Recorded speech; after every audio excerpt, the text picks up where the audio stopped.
So let's start editing with Premiere Pro. So open up Premiere Pro. It'll take some time to load in. Once it's loaded up, let's create a new project.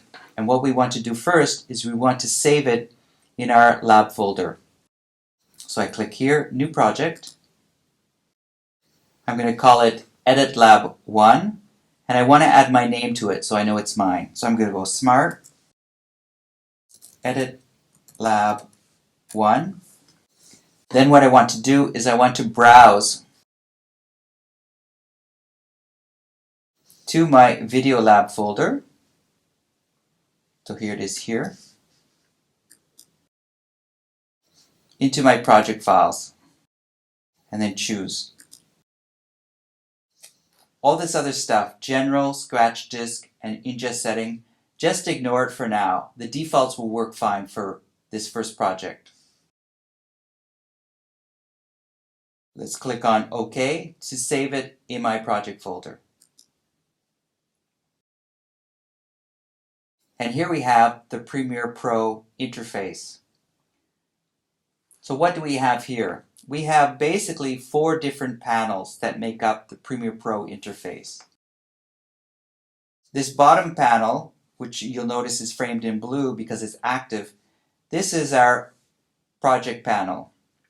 This is where we're going to find all our media that we've imported into this project, plus our sequences. Our sequences is basically what we edit onto, and these are going to show up here in the timeline once we've created them.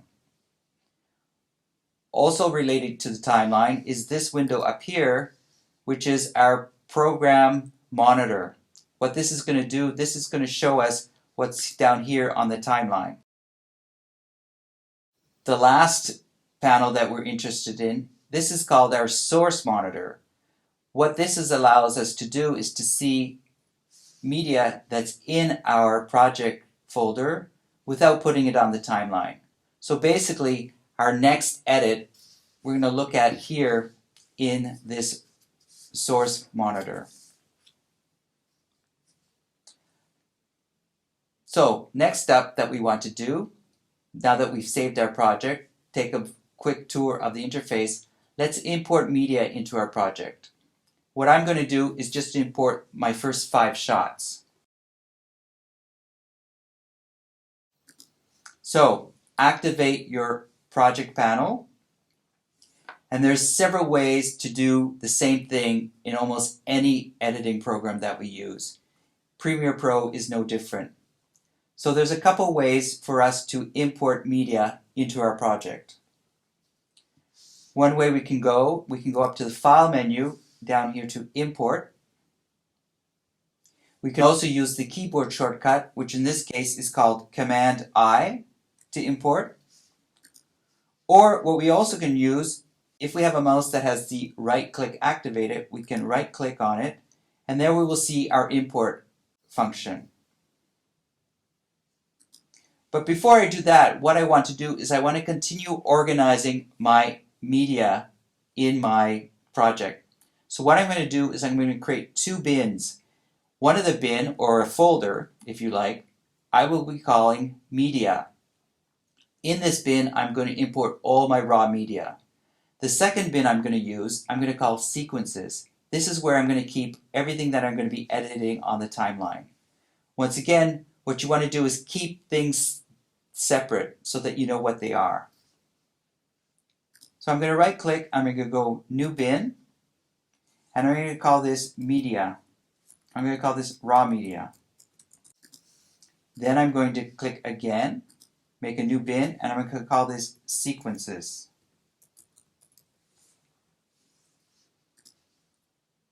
Double click on the raw media to open it up, and now I'm going to import 5 shots or 5 clips into this bin.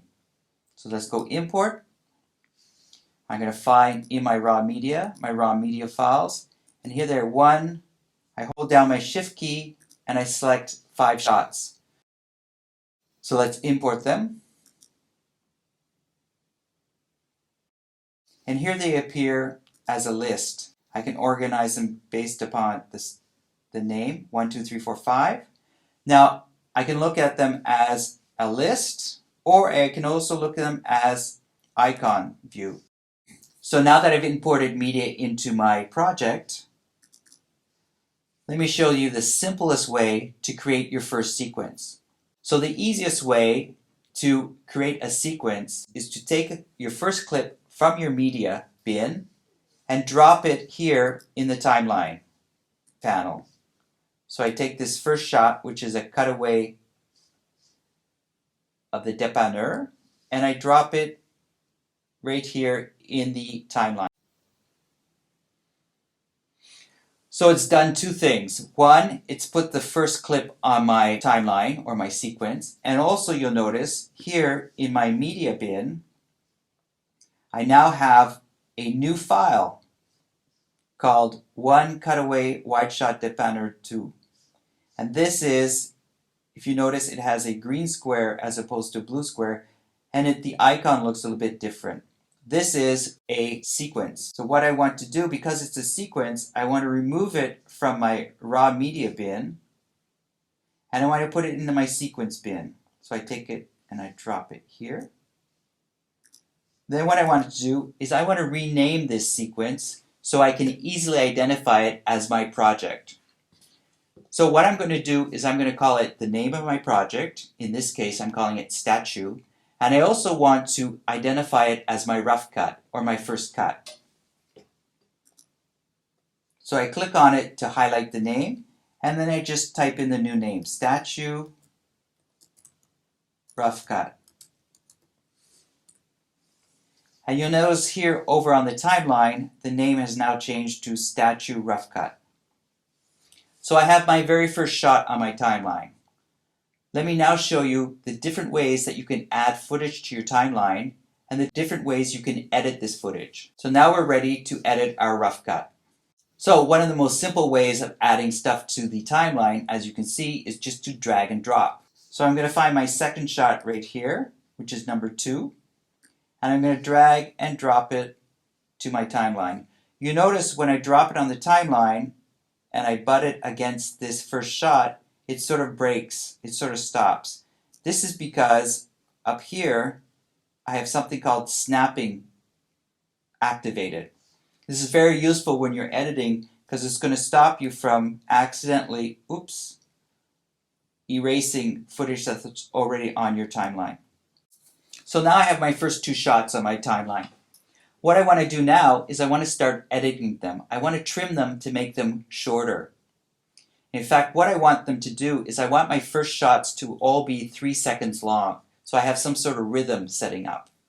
So let's look at how I can cut and trim shots on the timeline. Over here on this column, you'll see different tools. Let me just show you the tools that I find are most useful. For me, there are 4 basic tools I use when I'm editing on the timeline. The first tool over here in the tool column is the selector. This is one of the tools I use most of the time. It allows me to select a clip or a part of the clip and do something to it. Move it, delete it, add an effect to it. The next tool I use quite a bit is the razor tool. This is useful because it allows me to slice and create edits on the timeline. I also use the zoom tool quite a bit. This is useful because it allows me to zoom in. And then finally, there's the type tool. This I use more so at the end of my project when I'm adding titles. With the zoom tool, when you click on it, it zooms in. If you want to zoom out, one of the easiest ways to do that is to hold down the Option key on the keyboard, and the zoom now goes from zooming in to zooming out. You can also zoom on your timeline with these controls down here.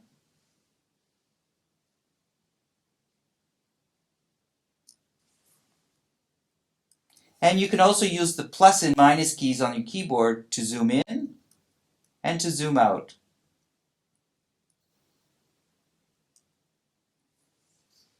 If you want, you can also make your tracks larger by pulling them up from the top or the bottom. And to play your shots, you have this play button under here. Or what I usually use is just my space bar. Press it once to play, press it once again to stop. There's also some keys on the keyboard you can use to also control your playback. This is the J, K, and L keys. If you press L, your shot moves forward. K will pause it, and I press J to play backwards. If I want to play twice as fast, 3 times as fast, I just press the L key twice, 3 times, 4 times. If I want to play slow motion, I hold down the K key and I press the L key.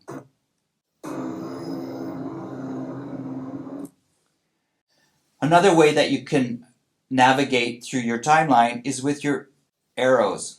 If I use my up and down arrows, my up arrow will go to the last edit, my down arrow will go to the next edit. This is very useful if you want to be exactly on the cut. The left and right arrows allow me to go 1 frame at a time. So let's do a little bit of trimming on the timeline to make these 2 shots exactly 3 seconds each. I'm going to show you 2 ways that you can do that. So let me show you method number 1 for trimming your shots or your clips on the timeline. So I'm going to move my playhead to 3 seconds, and I can use my left and right arrow to be quite precise. So there's 3 seconds. Then I switch to my blade tool, my razor tool, and I cut right here. Go back to my selection tool, and now what I'm going to do is I'm going to select the stuff I don't want. So this end of the clip. What I'm going to do next is I'm going to use my delete key to remove that clip. Let me show you what happens. When you just press your delete key, what happens is it removes the clip that you selected, but it also leaves a gap in your timeline. I don't want to do this. So what I want to do is I want to undo what I just did. I'm going to go Command Z. I'm going to select that clip again. And what I'm going to do now, I'm going to hold down the Option key and the Delete key. And what that will do, it will remove that excess clip and it will close the gap. So I hold Option, Delete. The gap is now closed. A second method for trimming your clips on the timeline uses something that we call dynamic trimming. What that is, I'm going to use my mouse. I place my mouse at the beginning of the shot. You'll notice it's changed to a little red cursor with an arrow, or the end of my shot. What I'm going to do in this case, I put it at the end of my shot. I click on it so that the cut is now red, and then I drag it towards the beginning of the sequence and adjust it to the exact time that I want. You notice as I drag it, it's telling me the new duration of the clip. So I drag it until I get to 3:00. There we go. So now I have my 2 clips exactly 3 seconds each.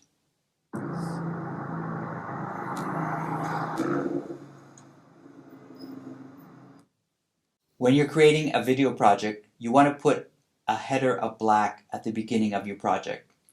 This will allow us to sort of adjust our eyes before we start seeing your first image. So the easiest way to add 5 seconds of black is to move your playhead to the 5-second mark.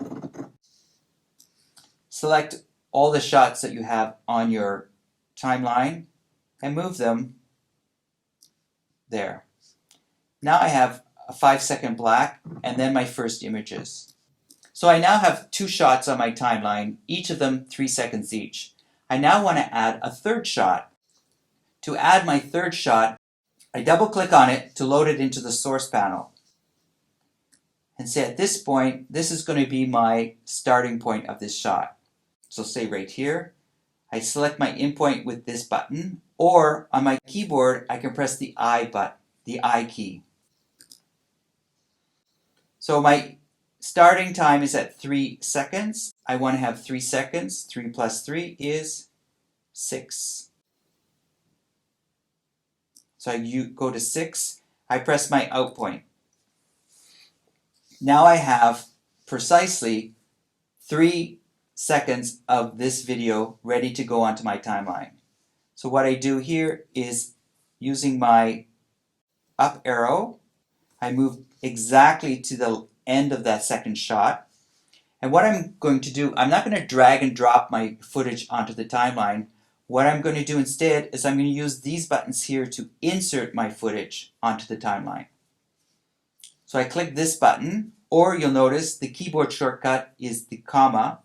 I click this button, and wherever my playhead is, this shot from my source monitor is going to go onto my timeline. There you go. I now have 3 shots. So the first shot, I used a method where I cut out what I didn't need and deleted it. The second shot, I trimmed it by using dynamic trimming. And to add the third shot to my timeline, I used in and out points in the source monitor to give me exactly 3 seconds of that shot.